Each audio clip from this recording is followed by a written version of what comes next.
What is it, Bobo? Ah, you've left the fucking oven on. There's a fire. What, are you telling me that if Caitlyn Jenner was being chased by a wolf, right, and there was a big fence, but she had a long pole, she'd revert, she'd be over that fucking easy.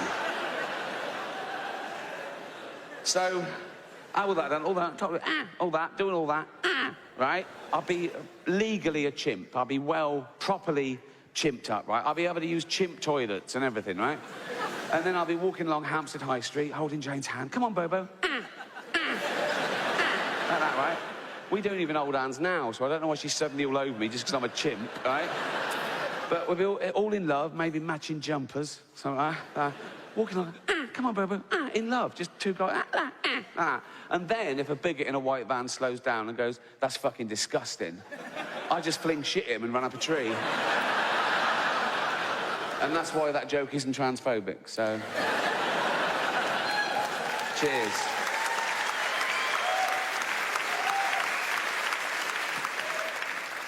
So, humanity. What is humanity? What are we? Well, we've touched upon it there. We're great apes. Not metaphorically, we're literally great apes. We are 98.6% genetically identical to a chimpanzee. We're closer to chimps than chimps are to gorillas. We left our common ancestor about 6 million years ago. We have the same life cycle. Same life cycle as any other animal, which is our parents mate, we're born, we grow, we mate, our parents die, all our friends die, and then we die. Now, my 7-year-old niece didn't like hearing that, right? But I said, you've got to look. I said, stop crying. I said, you're 7, you know, today. So...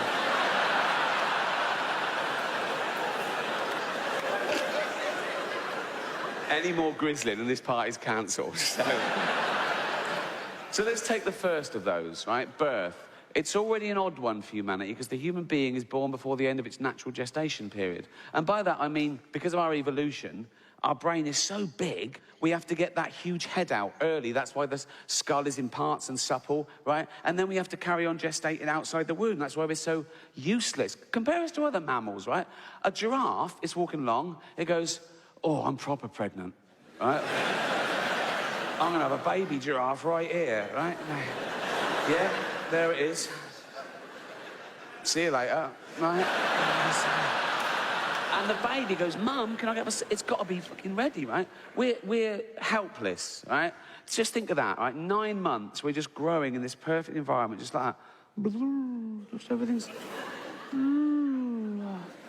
It's like being in a little Kate Bush video, right? And then suddenly, and you're being squeezed out of an hole near an arse. You're covered in shit, they're screaming. You go, I can't breathe. Someone goes, yes, you fucking can, right? That's the first 1 second of life on Earth. You don't know where you are. You can't choose where you're born. I was born in a place called Whitley Estate in Reading, right? Yeah, no, I wouldn't have chosen that. I'd have chosen Hampstead. I did choose Hampstead. It just took me 45 years to be able to afford it, right? Very different, my upbringing, you know, to how I live now. I know I live a privileged life now. Hampstead's ridiculous. Oh, it's a rarefied place, right? It's just like the grandchildren of poets and painters and me, new money, right? But growing up, it was tough. I don't know what it's like now, but in my day, my estate was really sort of rough and scary. It felt like wildlife. I was weak and vulnerable, right? And there was danger around every corner. The school I went to was on my street, and I ran there every day so I didn't get mugged or molested. And there weren't a lot of paedophiles in Reading, because the murderers had killed a lot of them, but there was still a couple, right? I moved to Hampstead. Oh, my God, there's no crime. I saw a knife once in Hampstead. It was a palette knife. Just a bloke just painting, oil painting, in the middle of the street, broad daylight. No one was gobbing on it or calling him Bender. It was weird, right? So, I know my life has changed drastically, but it wasn't always like that. And the reason I'm telling you this, as a famous person, you sort of read about yourself, you know, gossip and, you know, Twitter and everything. And one thing kept cropping up, even when I was preparing for this tour, people saying, oh, oh, he's out of touch. He's so famous, he's rich, he's mega rich. I am. I could have this place burnt down for a laugh.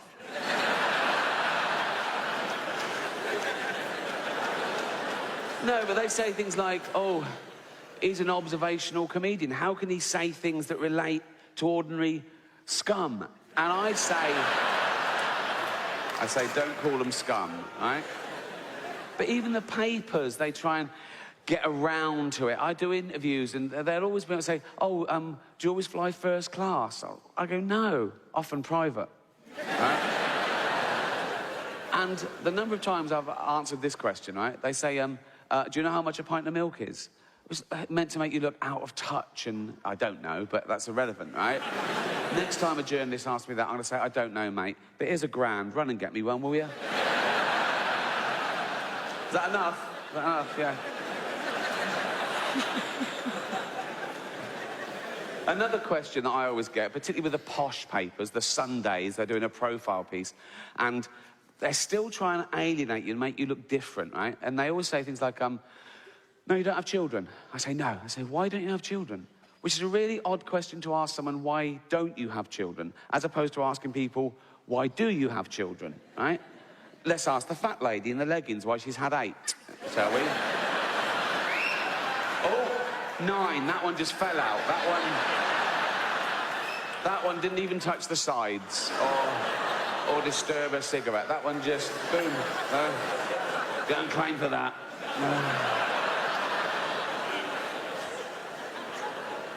People say, oh, it's selfish to not have children. How can it be selfish to not bring a life into the world that doesn't exist on any level? It's not as a long sort of cabinet full of potential ghost fetuses going, we want to be born, right? But I've thought about it, and there's 3 reasons I don't have children, okay? 3 main reasons I don't have children, and I'll share them with you. Okay, here they go. 3 reasons, right? 1, there's millions. The world's overpopulated. No one's sitting around going, oh, Rick's not having kids, we're going to run out.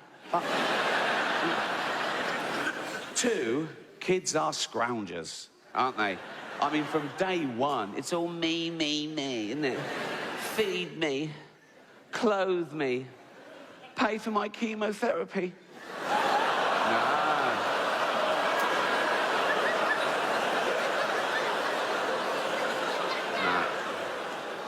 Not my problem, son. Not mine. Luck of the draw, boy. Luck of the draw. It costs the average household in the West $200,000 to bring up a child, right? And you don't see that back. They don't want to pay you back. They're not grateful. They don't go, oh, thanks for having me every day. They go, I didn't want to be born, right? Even if they get a top job, right, which they won't, okay? You'll never see that money back, right? They just put you in a home, okay? And my kid, he'd be born into ridiculous wealth, wouldn't he? So he'd be a little cunt.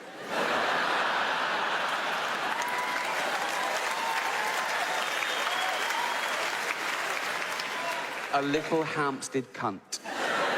Running around with all the other fucking little Hampstead cunts. Being all Hampstead and cunty. I'm a little Hampstead cunt. Yes, I know, yeah. These are my little cunty friends. Yeah, I know, it's obvious. Well, I can tell from your little fucking cunty hats that you're little Hampstead cunts, you little posh Hampstead. And on the one hand, he'd know he was a little fucking Hampstead cunt. I'm a little Hampstead cunt. Yes, we know, everyone knows, right? He'd know that, right? And on the other hand, he'd know that he could never live up to being as brilliant as his dad, right? I'd say, you know, I worked my way up from nothing, and I gave it to you, and you're just a little useless Hampstead cunt. You'd go, yeah, and that would probably prey on his little mind a bit, wouldn't it? Like, 11, 12, he'd sort of be a naughty boy, run with the wrong crowd, try and get out from under my shadow, right? And then he'd turn to drugs, and about 13, he'd come home and he'd overdose on my Afghan rug. 20 grand, that was, right? And as he was there, right, convulsing and throwing up his fucking lungs, right, and with his little posh, high-pitched fucking death rattle, right, his little fucking dying words, he'd go, do you love me now, Daddy? No. No. No, I never did, and that's why you're never going to be born, you useless fucking junkie Hampstead cunt.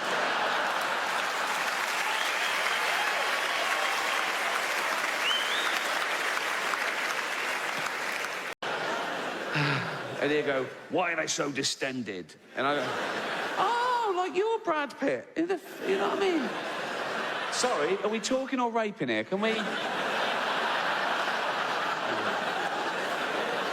So he's like, you fucking atheist. He's probably bored, and he's fucking atheist every fucking day, like that, right? And his little gargoyle comes up and he goes, Satan. And he goes, what? And I go, yeah, what? And he goes, there's a fundamentalist Christian up here. Fuck this. He'd be on him like a ton of bricks, wouldn't he? So I got that tweet, I loved it, and all I did was retweet, right? And just watch the fun, people piling on, going, ah, loser, and all this. And he's fighting back really witlessly, saying things like, go fuck your sister, you English faggot. That makes no sense at all. And I forgot about it, went off, did something, came back. A few hours later on Twitter again, I think, oh, what's happening there, right? And it's still all going off, right? It's really funny. I'm laughing at all the replies, like people saying things to him, right? Like, I'm scrolling down. There's one tweet just directly to me from this woman. She says, what, you find rape funny? No. What? No. What? Ricky Gervais find rape funny? No. Listen, what? Ricky Gervais find rape funny? No. Listen, everyone. Listen, right? No. Right? So I said to her, no, I didn't tweet that. She went, no, you retweeted it. I went, well, yeah, just to show you he's an idiot. I just showed her, well, yeah, but you must find it funny. You must find it amusing. It's not, no, it's not a frivolous thing to be laughing. I said, well, no, I just, so I said, well, it's up to him, isn't it? I go, well, not really. So I said, well, it is up to him. He can do it. So now I'm arguing with quite a nice, sane person, presumably, who thinks this sort of thing's mental. But I'm fighting for his right to fantasize about me being raped by the devil. Right? Because I'm so conscious of freedom of speech. What a topsy-turvy world, right? Although her opening gambit annoyed me a little bit as well, because she did that thing that people do. She said, she didn't say, what, you find jokes about rape funny? She said, what, you find rape funny?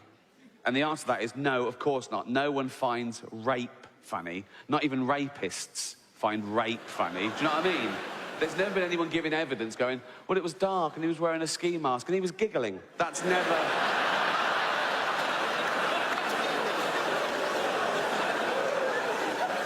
So I sent back, do you mean jokes about rape? She said, yes. I went, depends on the joke. Fucking does. No, it does. I was going, no, it does. It does. Depends on the joke. I said, of course it does. It's about context. It's about the content, right? I said, what do you mean by a rape joke? And she said, even a joke with the word rape in it is unacceptable. I said, that's ridiculous. It depends what the joke is. I said, and I tweeted that clip of me in the office going, I think there's been a rape up there. Right?